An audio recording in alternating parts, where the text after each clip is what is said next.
Na na na na na na na. Type man. Na na na na. Oh Lord, chike oda give time, me oda control. Boys patakwang. Mufungwa sinongon ba makakatanwa. Atin bas. I type man. I really diffuse. I sing wari baba.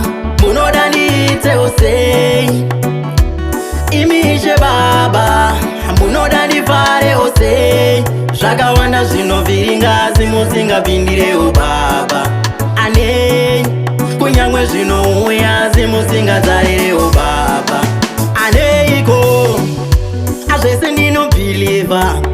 Akuti chipo makani basi ne mageni chikwani za kuisiva. Cheza chinongonzi ne vanu chakaipa.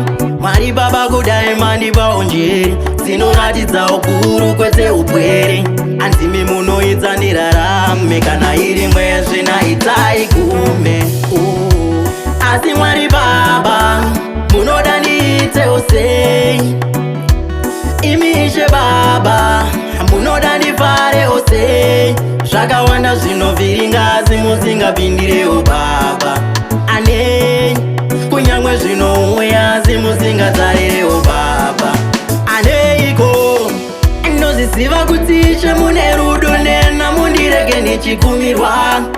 Asi ndozisiva varipo vane godo neni musandirege nichinongedzwa. Panonzi yaita ichi ene ndisina, panonzi yaba ichi ene ndisina. Pazvinoitka izvi muchange muri pakosva, munondisiya ndichipomerwa. Asi mwari baba munoda ndiite ose. Imishe baba munoda ndifare ose. Zvakawanda zvino viringa zimuzinga bindire o baba. Ane kunyangwe zvino uya zimuzinga zarire o baba. Ane iko azvese ndino believer. Akuti chipo makani basi ne mageni chikwanisa kuisiva. Chese chinongonzi ne vanhu chakaipa.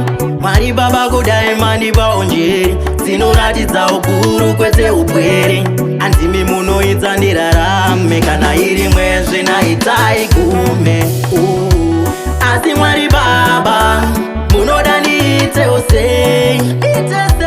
Imishe baba munoda ndifare ose. Zvakawanda zvino viringa zimuzinga bindire